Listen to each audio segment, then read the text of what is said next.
All right, here we're going to make an animation. It's going to be a jump animation. I want to start from the very beginning. First of all, gathering our idea. And right now, our idea is basically a guy standing. He's going to bend down and jump forward. So first things first, before we get reference video, before we start animating, obviously the idea is to know exactly what you're doing. Um, In further assignments, you'll be coming up your idea completely on your own. But for this, we're going to basically go over exactly what I'm doing. So first things first, you want to make something called a beat sheet. It can either be it's called a beat sheet or just basically jotting down your idea, writing it down so that it's clear and it's understandable to you and to your viewers, so you understand what you're doing. For example, this would be my beat sheet. If I was writing this down, I would say the shot begins with me standing, looking in at my destination where I want to jump, and then it shows me anticipate to jump, which I would anticipate down, and I would jump to the next location. Simple as that. It could be a box there, there could be something, a puddle, whatever. But you want to write that down so at least you know the information you have is there, and you keep going back to it until you are finished. So once we have that information down, we move on to gathering reference. So I'm going to open up another video.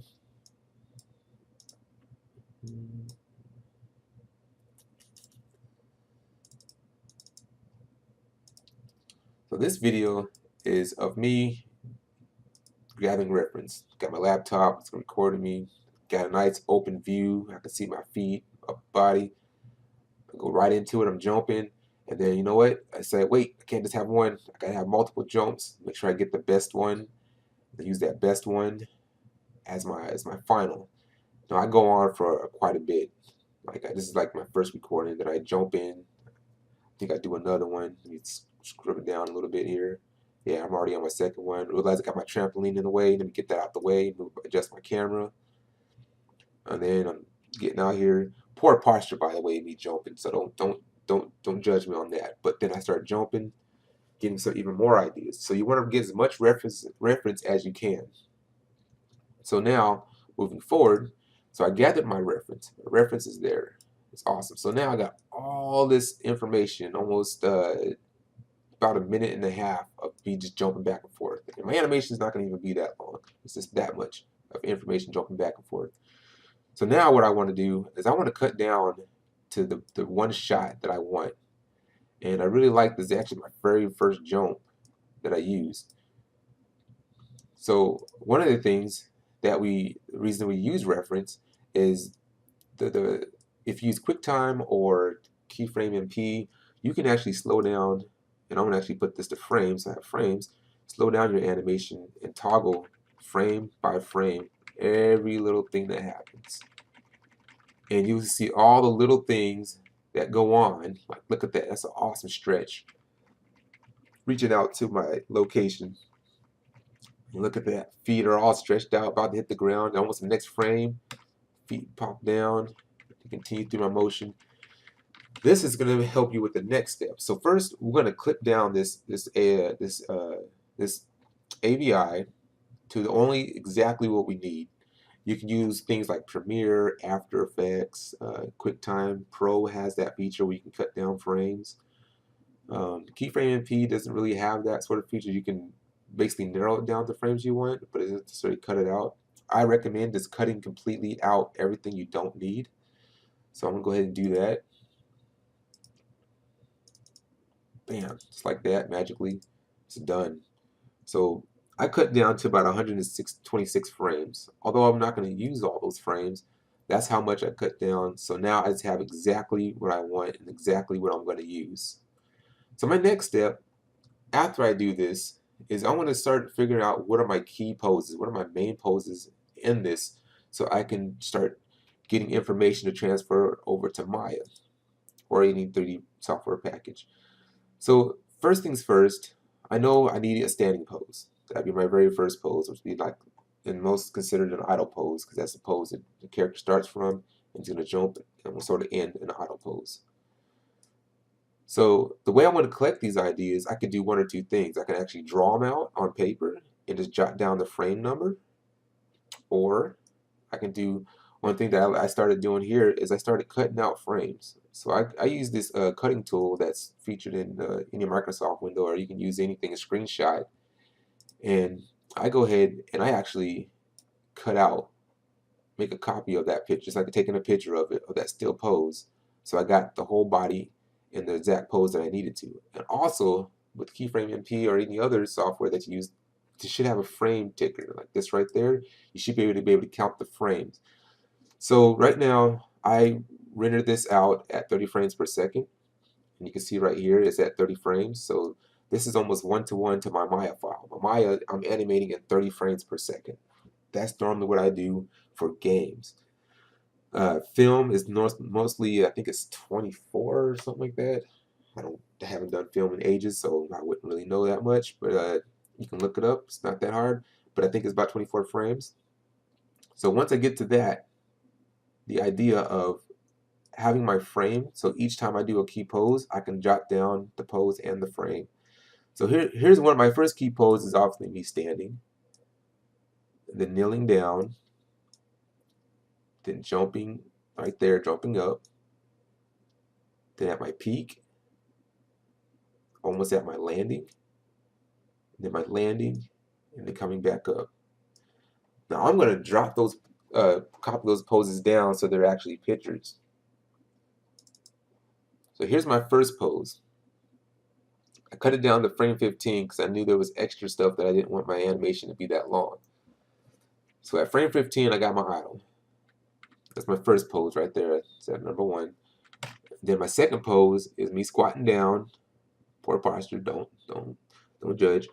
Me squatting down to jump. Then my third pose is me in the middle of my jump, about to explode out of my jump.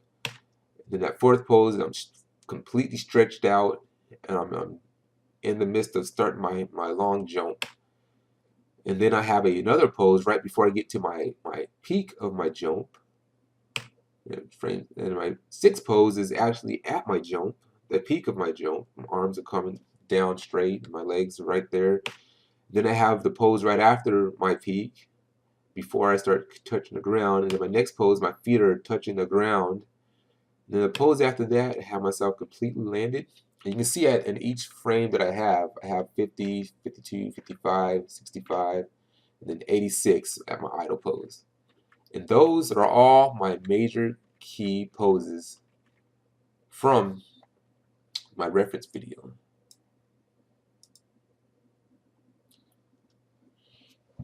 So now that I got that part, I got my reference, shot my reference video, I cut my reference video down to this, and I came over and I made, see if I can get this over there, I made all my poses, and I have all this at my disposal now. Now, only now am I ready to say, okay, let's jump into Maya. Let's get these poses into Maya and get things working. So let me take a quick break. In the next section, we'll cover getting this stuff into Maya and starting off basically your blocking phase.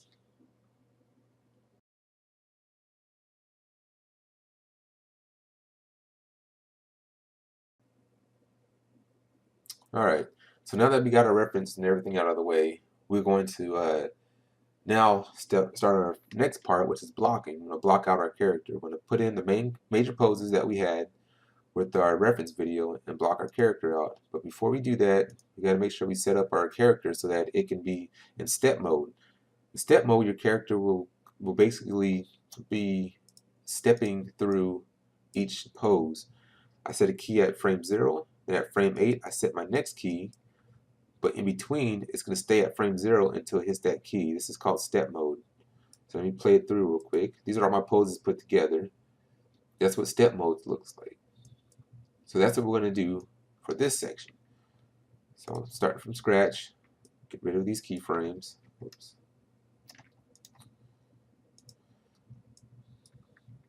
So the first thing I'm going to do is grab my first pose, my idle. There's my idle. And with some things about my idle that I've done is I did, it's really basic, real generic. I can look at it in 3D space, all that jazz. For the most part, I don't have a camera set up. but you probably want to have a camera set up so you know exactly what you're animating from, and you can always keep that view. But for demonstration purposes, I'm just going to keep mine open so I can show you guys basically surrounding the character and things like that without switching from window to window so much. Alright, so I got my first pose, and then my second pose I want to do. Now if you notice, I did change up my frame counts. So it had this one started at frame 15 and then went to 29, but my file is at frame 0 to 8 or to 8.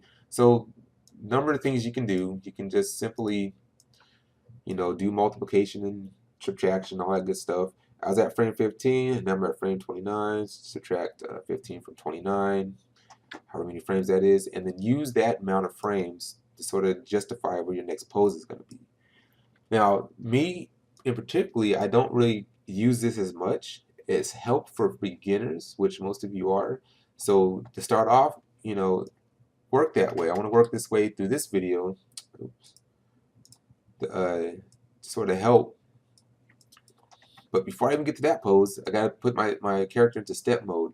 What you need to do to put your character in step mode is you want to click the icon. 2006, it's a different icon, but it's going to be your furthest to the right.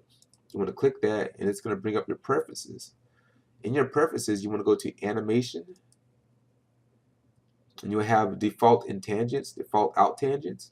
You want to click the out one and have it go to stepped. Now when it goes to stepped, save that out.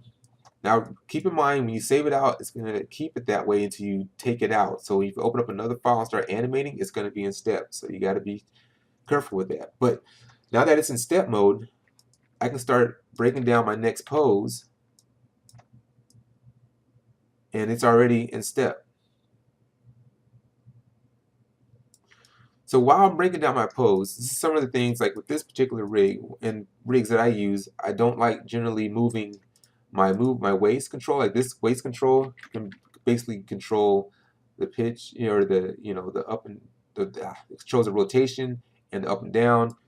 I really don't use rotation on that controller. I usually shape the body into whatever position it needs to get into, if it's bending down or bending over, things in that nature. Some of the things I need to mention as well is I use IK on the arms, and right now my IK arms are following my chest. Quick way, I want to show you how to do that real quick. So in my channel box editor, I would select the, first of all, to get these into IK, these little arrows back here allow you to switch your controller to IK or FK by swapping this out to 0 or 1. 0 is IK, 1 is FK. I generally use IK. Selecting the controller, you have options down here right underneath the dynamic parenting. This way you can parent your hands to either your hips, your chest, or the head. So if I was to go to the head with this, it's 1, put it at 0. Now if I was to move my head, that arm's going to follow my head. But I want it to follow the chest, so when I do my movement, it will just, the arms just sort of follow my chest. So with that, a little bit more on the character, I want to stay away from using this for now to do my rotation. I'd use it for fine tuning, but I want to use these controllers up here, which are all FK controllers, to get the bend I want with my spine. Keep in mind, pole vectors, they need to stay out in a way. Like for the starters, like from the get-go, probably on frame 1, you should probably just throw those pole vectors all the way out here. You're jumping that far, so just go ahead and put it out there.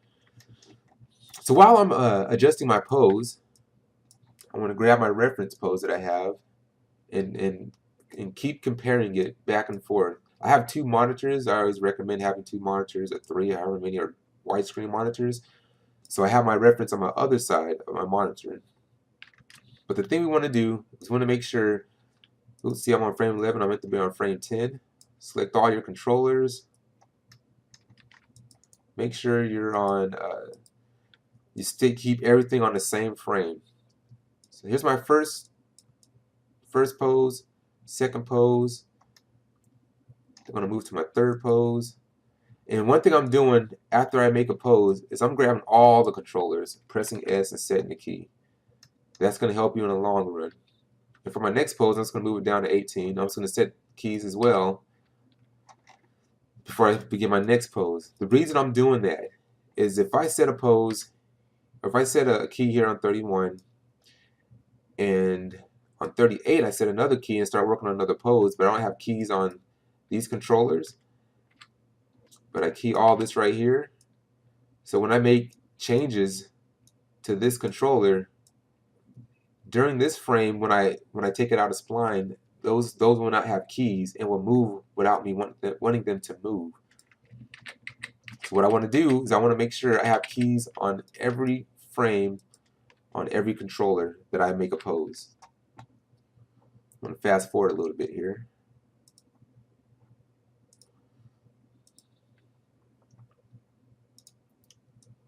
Alright, so now I got all my poses in, blocked out by using my reference that I gathered.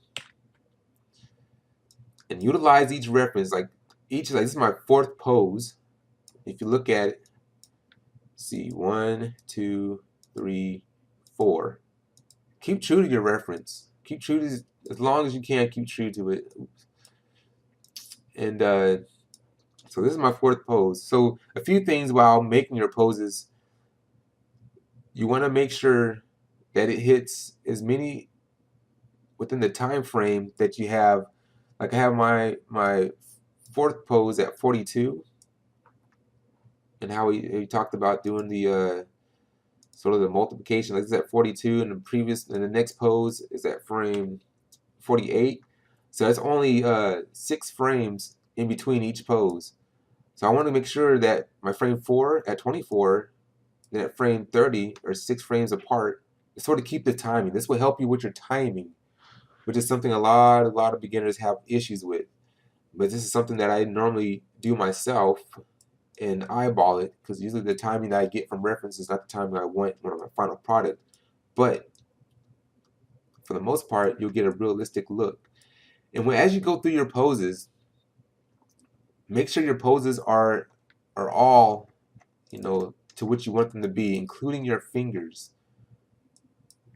So when you're posing your character out, make sure the fingers are, moving the way you want them to move now, instead of waiting to the very end to do so. Fine tune that. That's why it's very important to have really solid poses to go to. But now that we're done with our blocking,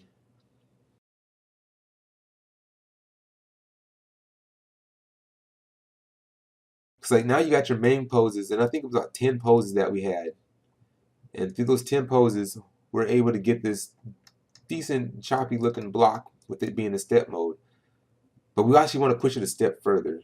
Now once you get your basic step modes in, you want to now start breaking it down to blocking plus, which is basically, here's my beginning pose and then my second pose. I want to jot down and put poses in between there.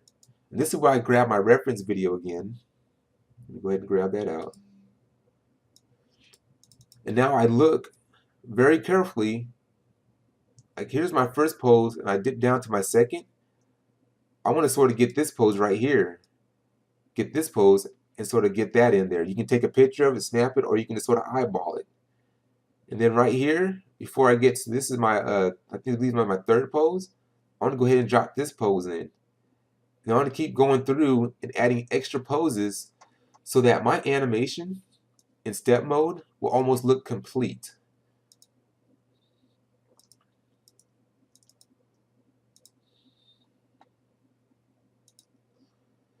So now here's what that would look like.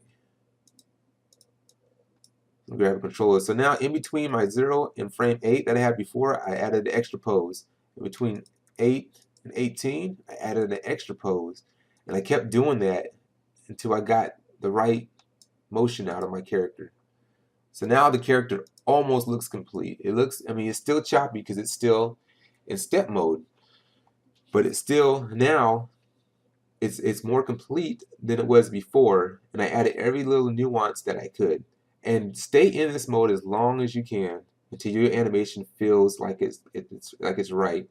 And here also one thing you gotta think about is your arc, like getting your poses in, and then making sure your arcs and everything are clean.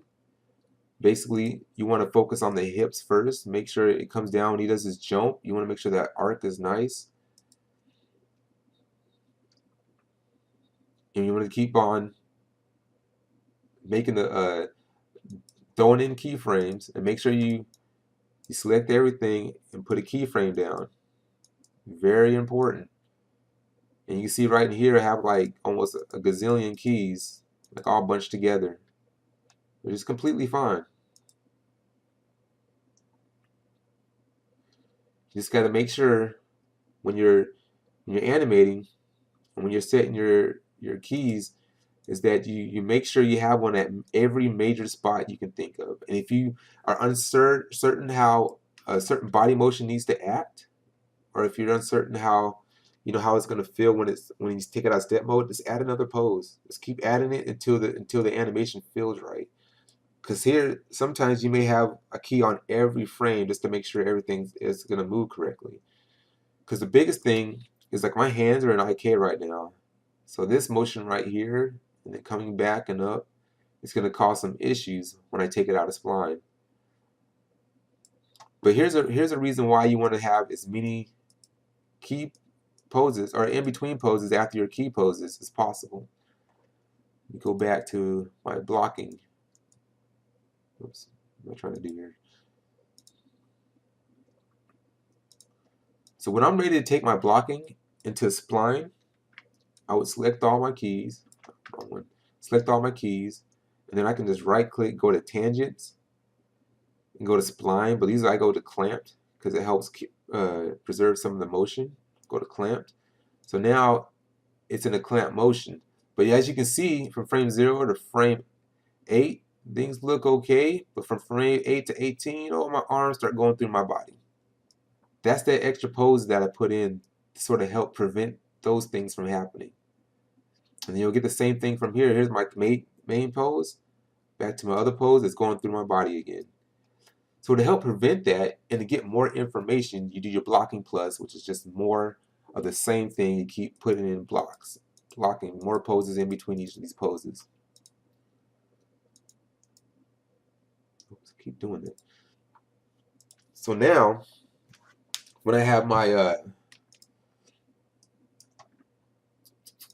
controllers up, now that I did all my in-between keys, and if I was to shift, middle mouse, drag over all my keys, all the controllers, right click, go to tangents, and then clamp, you'll see that there's less of penetration, things going through, and pretty much almost everything is on point.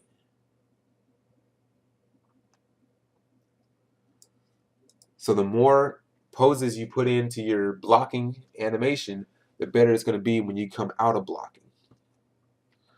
So now that covers our blocking stage and our step mode and things in that nature. But one more thing I wanted to show you in the graph editor that I failed to mention is what each individual of these things look like. So here's step mode. This is what your graph editor is going to sort of look like in step mode. It's going to have all these straight linear lines because all it's doing is going from one key to the next, and then it's posing to that next key. So when I spline it, or clamp it, I want to clamp it. This is my clamp tool, I believe. This is one, and it's plateau. There's clamp. The curves start coming in.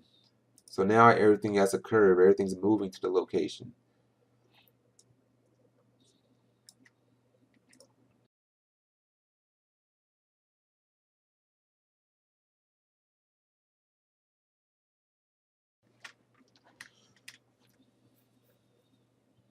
All right, so now let's move on to taking our animation out of blocking, which I just showed you. You basically want to just select all your controllers, middle mouse, select all your controller or keys, go to tangents, go to clamped, and that will put all your keys into spline mode.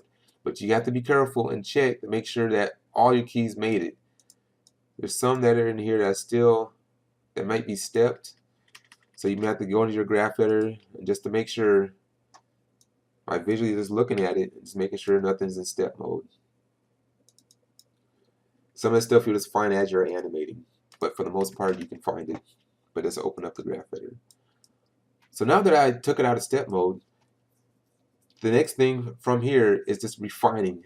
You want to make sure before you go on any further, like polishing or anything, you want to make sure your hands, this is where you sort of jump out of your camera view, you go around, make sure your hands are not clipping through legs, like right through here, clipping through your head, over here, your elbows and everything are in the correct spot. This is that moment you want to just make sure all that stuff is sort of fixed. And then right here, I have it to where, you know, his feet are sort of coming up, and I'm using like the controller and his foot to sort of get these attributes going using the ball heel. Oops. Selected one too many controllers. There, the heel. I'm utilizing that. But you notice right in here, oh, it clips to the ground. So that's where I want to go in and sort of adjust that. Maybe my toe up. Adjust those things, those small little items right there. Oops.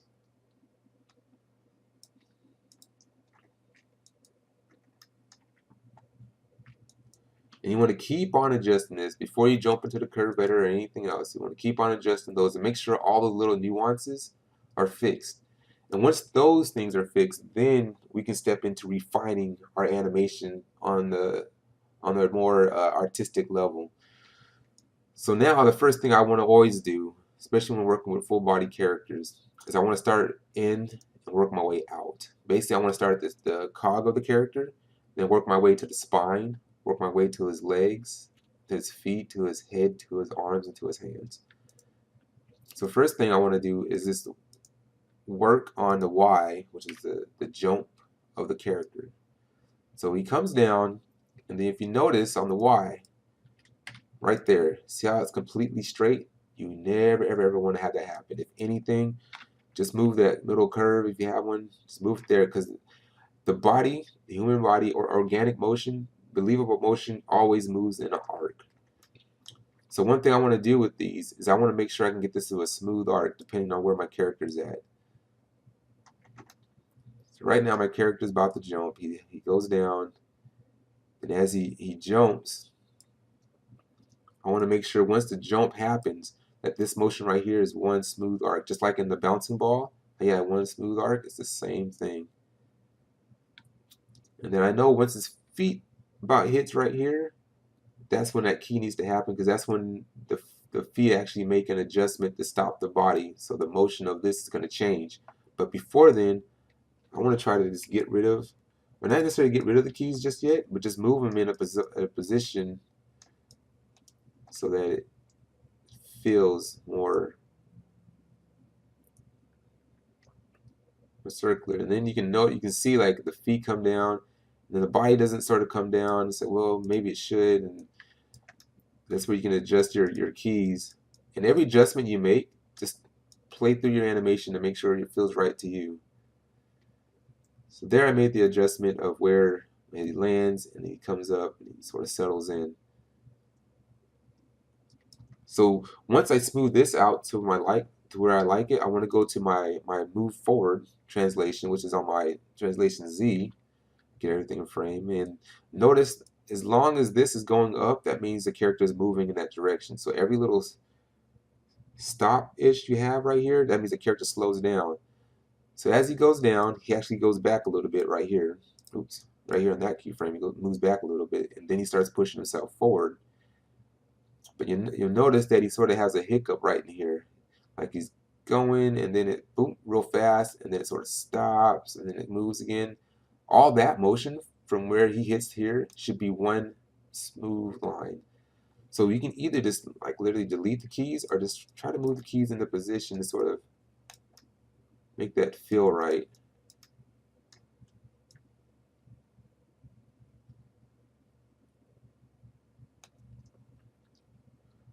But for the most part, you probably do want to just go ahead and get rid of those keys.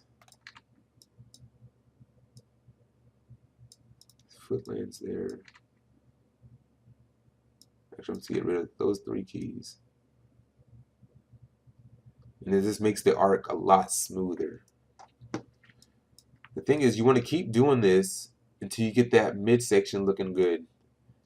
And then things you're going to have to come back to is just sort of fixing anything else that may have adjusted as you're doing that. But for the most part, everything is already there. And you can just keep adjusting that. And then you're going to move on to your spine. And the spine on this one is all rotation. And the same things that apply with the arcs for your waist apply here. So you don't ever want to see how I have from frame 18 to 20 is just that straight line. You want to adjust it one way or the other so it's always in some kind of curve.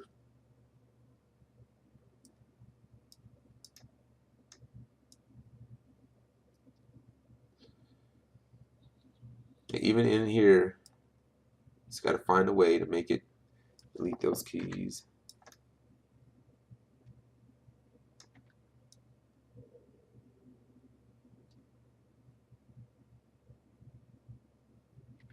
And you want to go through that and do it for every keyframe or every controller you have on your character. It's tedious work, but that's what gets it done. And then you eventually want to move on to your head, your hands, and your feet. And then that somewhat begins the start of your polish in the animation. So when you start polishing your animation, the same thing applies, but on a deeper level. This is when you start deleting keys you don't need, extra keys. You start finessing how the body is going to land. You really work in your settle at the end. When your character settles, it jumps and it sort of relaxes and settles into position. You really want to harp on those things, really like a lot, to make sure that comes out properly.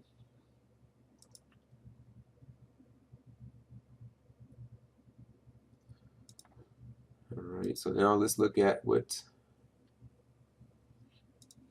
refining, like after you do all your refining and stuff.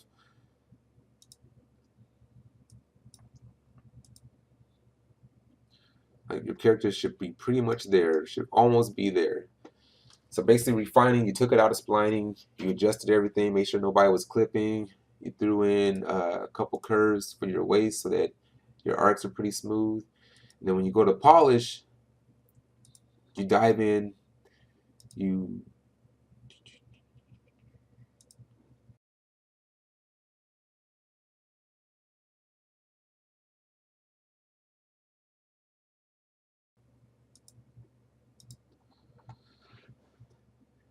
this is where you really dive into your animation and you make sure every arc on your character in the curve editor, or in the graph editor, sorry, is moving the proper way.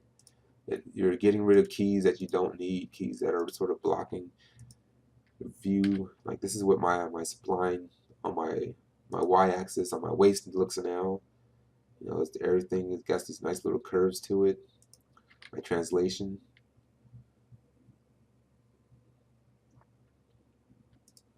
Oops, there's no rotation on that. But this is the time when you polish, you go in and you keep digging in, you dig, and you keep polishing, you keep curving to make sure everything is to the right specs on your character. You put that extra love to it. And that, my friends, concludes how you get this to the end, from using a reference to blocking out your shot to taking out a block to splining to refining your animation and then polishing. Now obviously as you go through these steps and these stages, I'll be critiquing your work from each stage before you advance to the next one. So there'll be even more information you'll learn just from that. But taking this information, you should be equipped to move on and animate. All right, have a good one.